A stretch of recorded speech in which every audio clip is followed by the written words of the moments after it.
Uno debería preguntarse para qué la gente hace arte que nos dice exactamente lo que ya existe. O sea, ¿para qué ver lo que ya está?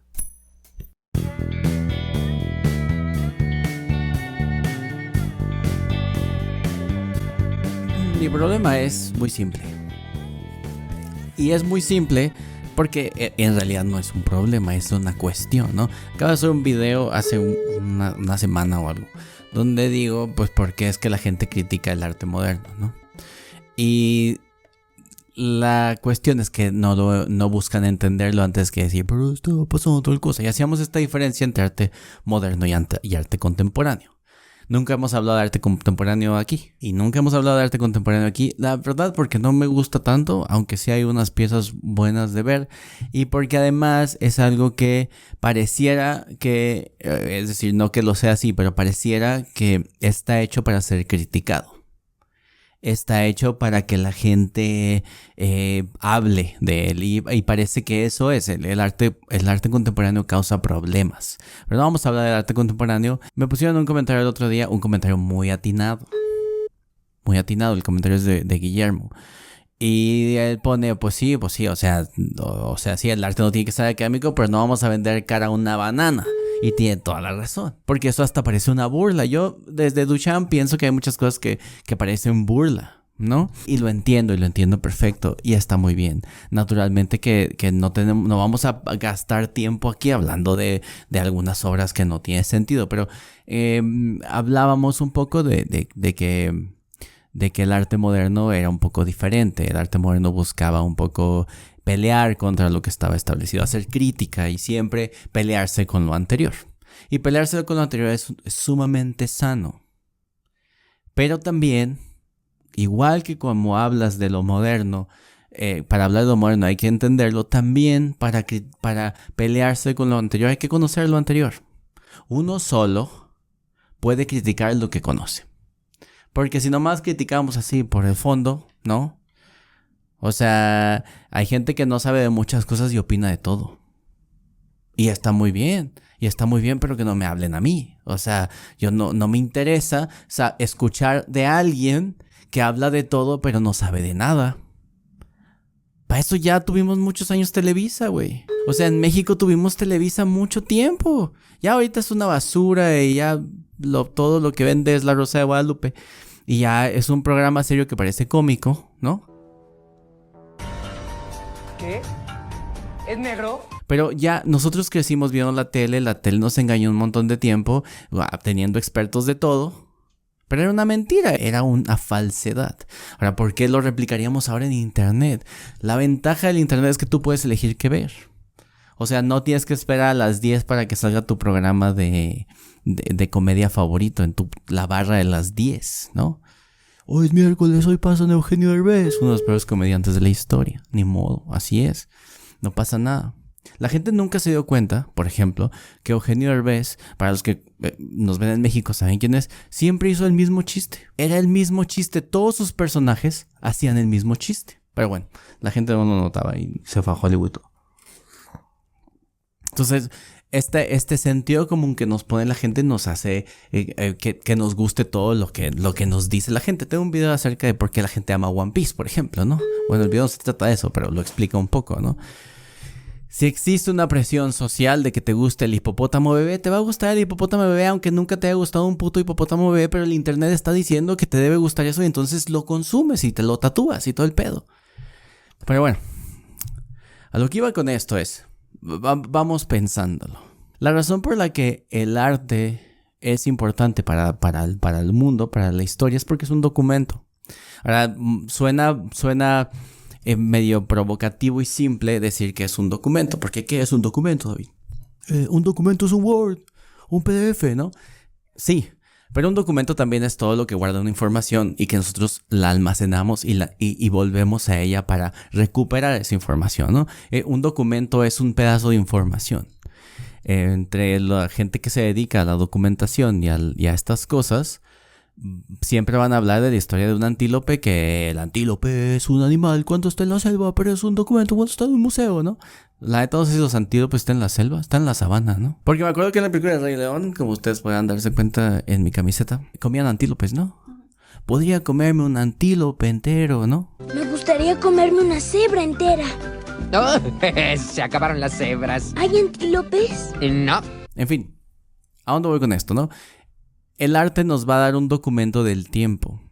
Y ahora, ¿por qué es que en ciertas épocas donde existe un problema desesperado sobre algo, se crea arte que lo demuestra? Ahora, esto empezó en el realismo, que lo hemos trabajado mucho aquí, y no vamos a hablar de eso, pero la intención del realismo no era que el dibujo se pareciera al objeto. No vamos a repetir cosas que ya dijimos, pero sí acuérdense que la idea es mostrar las cosas como son. Ahora, vamos a enfocarnos en un lugar y en un tiempo determinado. Y vamos a pensar que estamos en guerra. Y vamos a pensar que vamos a la guerra. Y vamos a pensar después que sobrevivimos la guerra. Y entonces llegamos a nuestra casa y todo muy feliz y todos muy contentos y jajaja, volviste, y luego llegas a tu cama e intentas dormir y de repente te das cuenta que cuando cierras los ojos para dormir solo ves un montón de cuerpos despedazados, ojos sueltos en el fango, manos tiradas con el reloj puesto, y entonces te das cuenta de que no vas a poder dormir el resto de tu vida. Ahora, si lo pensamos así y quitándonos toda esta gazmoñería asquerosa posmoderna, el soldado es un títere del Estado y tiene la culpa de lo que le pasa porque... O sea, si dejas de pensar como imbécil, es decir, si dejas de pensar como un idiota y empatizas con un ser humano, que a mí me parece lo más contradictorio, que esta generación que cree la más empática sea la más... ¿Qué es lo contrario de empático? ¿Antipático? ¿Cómo pueden ser tan ecpáticos? Acabo de aprender una palabra. Ustedes también aprendieron algo nuevo. Ahorita ya pueden apagar este video e irse ofendidos, pero con una nueva palabra. Puñetas. O sea, piénsenlo bien. ¿Cómo ustedes se creen los más empáticos del mundo y aún así son los más ecpáticos? Güey, la tengo que usar 3 días seguidos para que se me quede. Porque... ¿Antipático también era? Esa era lo que iba a decir. En fin, lo que digo es, olvídense de sus gazmoñerías asquerosas donde creen que nomás ustedes son humanos y piensen en una persona que cometió, si ustedes quieren, el error de la guerra y tal. Nada más que les recuerdo que si ustedes piensan en las guerras de la modernidad y no en las contemporáneas, no había el voluntariado, güey. O sea, Orozco en su autobiografía cuenta, Orozco el pintor, cuenta que ese güey iban a reclutarlo a cada rato, pero les enseñaba su manita mocha y decía yo no puedo ir a la guerra y lo dejaban ahí. Entonces, piensen pues que alguien tiene que ser la voz de la razón y decir de alguna manera u otra qué es lo que pasa en la guerra. Y ahora ustedes pueden pensar en la gente que reporta, ¿no? Los enviados, ¿cómo les llaman? Corresponsales de la guerra y tal, que son muy valientes y tal. Pero piensen ustedes en alguien que fue a la guerra, regresó o la vio, porque no tuvo que ir solo a la guerra, ¿no? Sino verla. Y lo que va a tener la guerra es que va a ser, perdón por lo que voy a decir, pero es un lenguaje universal. La guerra es un lenguaje universal. Y es más universal que cualquiera que ustedes piensen que es un puto lenguaje universal. Ahora, ¿por qué? Porque la gente por ahí dice, la música es el lenguaje universal.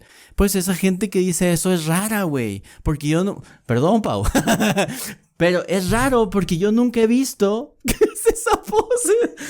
Yo nunca he visto que la música haga que 2 países se metan en un vagón a firmar un papel. ¿Sabes quién ha hecho eso? La guerra. Así que lenguaje universal como tal la guerra. Unos dicen, es la música, es el amor, la danza. Las matemáticas. Esos son los más ridículos de todos. Ahí tenemos otro allá.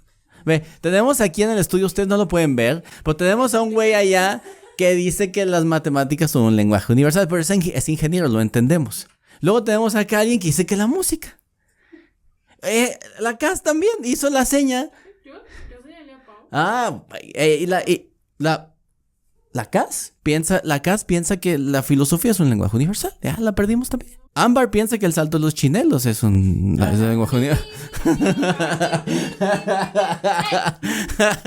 Nada de eso es un lenguaje universal.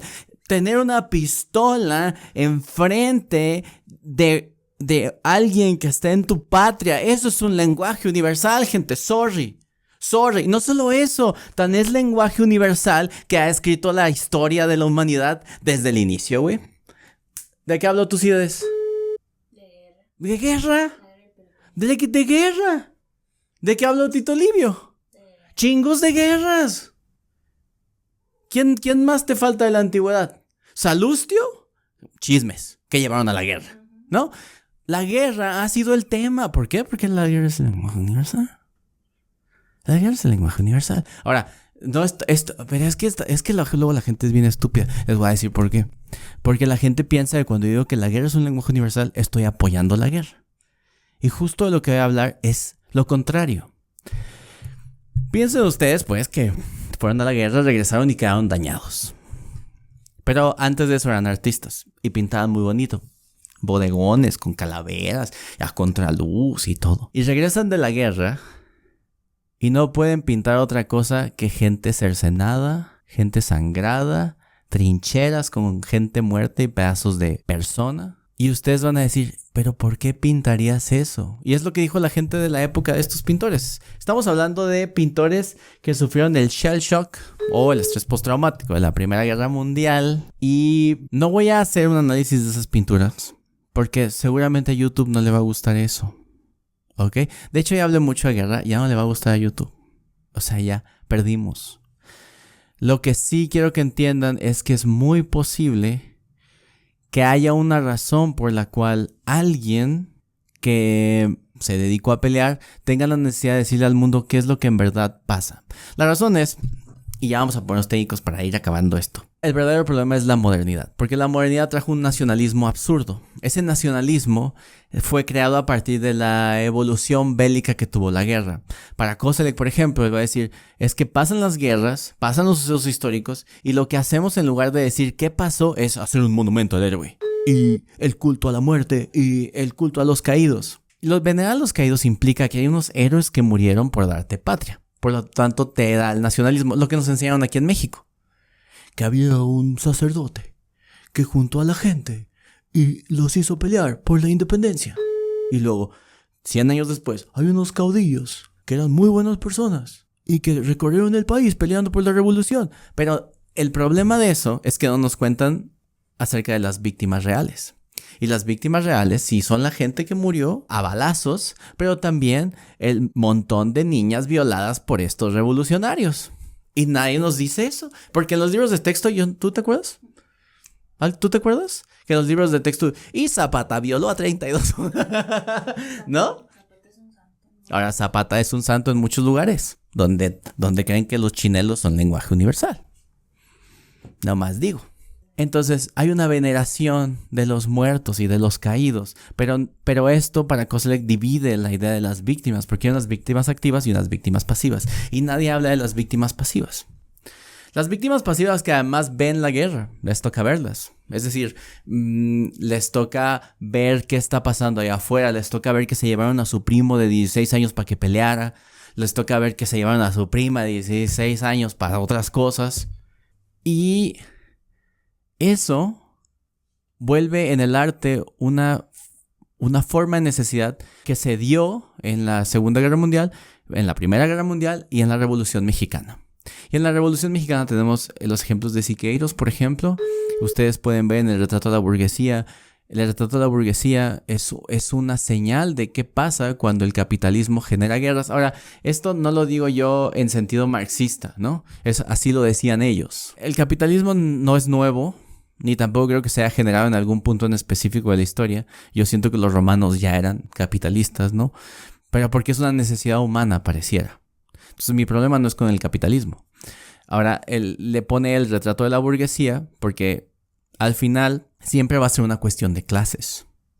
¿Sí ven? O sea, siempre los de arriba van a decidir cómo pelean los de abajo. ¿Sí ven? Entonces, en ese mural que ustedes, si están cerca de Ciudad de México, pueden ir a verlo en el Sindicato Mexicano de Electricistas. Es un mural experimental genialísimo. Por ahí van a estar algunas imágenes y hay imágenes de gente muerta y cercenada por la guerra. Iba a ser peor, pero alguien dijo, no, hay que quitar a esos niños muriendo. Así de fuerte estaba el mural y de hecho los niños están tapados porque lo que hicieron con ese mural, y eso es un dato interesante, había un fotógrafo español, José Renau, que tenía todo un archivo de imágenes de cuerpos y de imágenes de situaciones de guerra de la guerra civil española. Donde por cierto Siqueiros fue a participar porque pues Siqueiros era una pistola, güey, literariamente. La gente cuando quiere hablar de lo rudo que es Siqueiros, habla de sus pinturas y habla también de que intentó matar a Trotsky, ¿no? Cuando tú haces uno de esos tours en Coyoacán, te dicen, y esta es la casa de Trotsky, y ahí fue donde el pintor David Alfaro Siqueiros intentó matar a Trotsky. Eso es lo más light y todavía no entendemos, unos amigos y yo, cómo es que falló. O sea, si ya peleaste tantas guerras, peleó en la Revolución, luego se fue a la Guerra de España y regresó y tenía que matar a un solo hombre en la puerta de su casa y falló. Desde entonces los mexicanos son muy malos en los penales. Entonces, en ese sentido, hay artistas los cuales buscan representar la guerra como es. Los mexicanos, ustedes tienen la versión, les decía, de Siqueiros, pero también los horrores de la guerra de Orozco. Y los horrores de la guerra van a ser unas cosas que estaban hechas para Estados Unidos, no estaban hechas para México, eran dibujos y tintas y pues una gráfica muy ilustrativa, pero al mismo tiempo muy gráficos. O sea, hay uno que se llama, no sé si puedo decir esta palabra, bueno, The Rape, ¿no? Porque era hecho para Estados Unidos y muestra de una manera muy cruda, ya lo están viendo en pantalla, cómo es que las violaciones se llevaban a cabo y para alguien que él mismo acepta que él no tuvo que ver con la guerra, se nota que es alguien que la vio, es decir, una víctima pasiva. Y así como tiene eso, tiene cuerpos muertos y tal. Y entonces, ¿cuál era la situación de esto? O sea, ¿para qué? ¿Para qué? Ustedes preguntan como las señoras esas que no vivieron la revolución y que dicen, ¿pero para qué mostrarías esas cosas feas? ¿Por qué? O como dicen los jóvenes hoy en día, es que si tú publicas violencia, estás generando violencia. No, la gente que viola, la gente que mata genera violencia. Si tú lo dices, no pasa nada. Vi en las noticias que mataron a alguien, voy a matar a alguien. ¿Sí ven? ¿Sí ven por qué los critico? O sea, yo no quiero hacerlo, pero si eres de las personas que piensa que por poner un asesinato en una película la gente va a matar, haz lo propio. Y entonces hay unas críticas muy fuertes acerca de por qué, para qué, cómo, cuál es la necesidad de hacerlo. Y la respuesta más breve es la que los europeos tuvieron después de la Primera Guerra Mundial, que fue este realismo expresivo, que era un realismo con el mismo sentido que se había dado unos 80 años antes, yo creo que 100 años antes, ¿no? Y que era mostrar la realidad para que la gente la interiorizara, la gente viera qué es lo que pasaba. Y uno de los exponentes más importantes de esa corriente después de la Primera Guerra Mundial es Otto Dix. Y Otto Dix va a tener unas pinturas que son sumamente horribles, pero además lo va a llevar a la vida diaria del sobreviviente de la guerra, porque tienen que pensar que el sobreviviente de la guerra en Europa no es nada más el soldado, sino el que estaba ahí cuando le cayó una bomba. Y ustedes tienen que pensar algo, y yo no lo había pensado cuando estaba trabajando este tema para un trabajo en clase, hasta que mis profesoras, miren, yo conozco muy pocas personas que me sorprende lo que saben, ¿ok? Muy poquitas, 2 o 3. Y esas doctoras que me dieron clase, no sé cómo la hacen para saber tanto y a mí me sorprende mucho. Pero me hicieron reflexionar en esta cosa que no sé cómo se me había pasado. Me había pasado así, pues justo como los aviones. Que es el primer momento en el que la guerra se vuelve un acto a distancia, dude. De pronto tú estabas cocinando en tu cocinita alemana o en tu cocinita inglesa o en tu cocinita francesa, lo que sea que estuvieras cocinando, y de repente escuchabas un sonido horrible, que es el sonido que daban las bombas antes. Ahora ya es más light. Ahora ya ni siquiera tienes que volar sobre el lugar para aventar la bomba, pero bueno. Y es las primeras veces que caían bombas del cielo, güey. O sea, eran la primera imagen de lo teledirigido. Y es impresionante porque tú no estás acostumbrado a eso y de repente cae una bola gigante del cielo y explotas y te mueres. ¿Sí ven? Entonces, todo eso era muy impresionante. Entonces, las calles de Europa y de Alemania estaban llenas de amputados. Hay una pintura de Dix de gente que está caminando, así como caminan aún los pordioseros en la calle que están mutilados, con unos bastones moviendo una especie de patineta y con la mitad de su cuerpo. Y entonces lo que muestra Dix es cómo la gente vive después de la guerra y cómo para decirlo en palabras de Murray, cómo el amputado bélico se vuelve un antiícono. Y eso es importante porque el arte tomó esa forma documental de explicar cuáles eran las consecuencias no históricas de la guerra, güey. No eran las consecuencias de qué pasaba con el mundo, güey. ¿Quién se rindió? Ahora ¿quién nos va a gobernar? Eran las consecuencias individuales de la persona que hace la guerra. Yo ya he hablado aquí de los soldados. Tengo un video por allá que a mucha gente no le gusta. A mucha gente no le gusta porque digo datos duros. Y no hay nada que le moleste más a la gente de nuestro tiempo que los datos. ¿Por qué? Pues porque se dan cuenta que su mundo es de fantasía, ¿no? Entonces, es impresionante cómo esta función documental de ciertas épocas en el arte van a contarnos cómo pasaron las cosas, pero sobre todo van a decirnos una verdad que la historia, por dar ese culto a los ídolos, ese culto a los héroes, no nos va a contar. ¿Sí ven? Como antes, con el realismo de Courbet, nadie hablaba de cómo vivían los campesinos. Y cuando Courbet lo mostró, todos dijeron, no mames, ¿por qué estás mostrando eso en lugar de mostrar monas encueradas en el agua? ¿Sí ven? Y el problema, un poco con lo que hablaba el video pasado, es que hoy mucha gente sigue pensando que el arte solo son esas mujeres encueradas en el agua. Y dicen, pero esos dibujillos no tienen la intención de impresionarte por la técnica.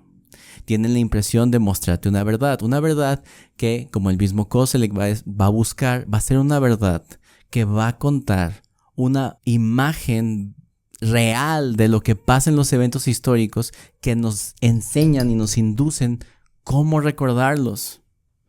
Nosotros, los sucesos históricos que conocemos, que hemos leído en nuestros libros de textos, los recordamos mal, porque nos los han enseñado con esa medida del héroe, con esa medida del que sobrevive y el que nos dio patria. Y lo cierto es que esos artes que son incómodos de ver porque son violentos, son sangrientos, son gore, nos dice cómo la gente de verdad sufrió una guerra de verdad. Porque a nosotros no nos dice nada el mural de Orozco. ¿Se acuerdan del libro de texto que tenía Hidalgo con una... ¿Se acuerdan de esa mamada? Ese es el peor mural de Orozco, güey. Ese es el peor mural de Orozco. Y además, güey, está recortado en el libro de texto. Porque abajo de Miguel Hidalgo hay un chingo de gente así como en la batalla y muertos y la chingada, güey. O sea, nos lo maquillan porque nos tenemos que quitar esta realidad donde el soldado en realidad va a ir a dejar una parte de su cuerpo para que tú, gente, puedas tener tu muralito y decir, mira, él me dio patria. Aunque nunca sepamos el nombre verdadero del héroe que regresó a su casa con la mitad de la cara destruida, sin un pie y como alude Hemingway muchas veces sin capacidad de coger. ¿Sí ven ese pedo? Ahora, ¿cuál es la crítica que sí podemos hacer a los artes posteriores? Al arte contemporáneo, al plátano. Que no nos dice nada, güey. Que en su intención de ser conceptual y decir, mira esos espejos con corazoncitos, mira ese puño de cojines. Siendo conceptual, no nos está diciendo la realidad que toda esa gente que critica las cosas malas del mundo no ve, güey. Porque yo estoy totalmente seguro que si el arte de hoy te contara el sufrimiento de hoy, dejarías de pensar que la televisión es violenta, que la comedia es violenta. No digas eso porque me lastimas mi corazoncito. Porque cuando el arte se atrevía a romper los estatutos de la academia para decirnos, güey, está pasando eso con la gente. Mírala, está en la calle, güey. Vean esta pintura de un soldado con una prostituta. Si el arte de hoy dijera eso en lugar de decir, ay, voy a poner un puño de cubetas y le voy a hacer con arena y le voy a hacer uno y voy a caminar desde un lado de la muralla hasta el otro y voy a sentarme aquí a ver a la gente a los ojos durante 8 horas. Nada más para ser problemático con lo que piense la gente, sin decirnos en realidad cómo sufre la gente. Si el arte hiciera eso, güey, muchos dejaremos de perder tanto tiempo hablando de cosas que no sabemos en internet y criticando a la gente que defiende cosas de verdad. Porque lo que luego ustedes no se dan cuenta, gente, es que ustedes no buscan la verdad. Ustedes buscan vivir a gusto. Y lo que no saben es que viven muy a gusto. Porque la gente que estuvo atrás les dejó un camino para estar a gusto. Y están perdiendo el tiempo en su teléfono, peleando por una guerra que está a un montón de kilómetros, mientras en el norte matan a, ¿qué les gusta? Al menos en Ciudad Juárez, una mujer al día. Pero esa guerra no nos importa, güey. ¿Por qué no? Porque no es morbosa, porque no es un grupo mayoritario. Fíjense bien, güey, y con esto voy a cerrar. Les interesa más aquello porque es un grupo mayoritario con poder que representa la burguesía y el capitalismo, que es el judío, matando a gente. Pero esto que pasa aquí en México no les molesta porque es la misma clase matándose entre sí, güey. Entonces no le pueden echar la culpa al capitalismo. Y la neta, me da pena. ¿Por qué? Porque les falta quien les diga de forma estética la verdad para que vean en serio cómo es que sufren. Y ese que tiene que decir la verdad lo tiene que decir pensando en el fenómeno y no en su propio ego. Y lo lastimoso de los artistas contemporáneos es que se creen genios antes de ser artistas. Y por eso la mayoría no lo son. Y ya. Ahí me critica al platanito. Y a su pensamiento medio limitado acerca de las cosas importantes del mundo.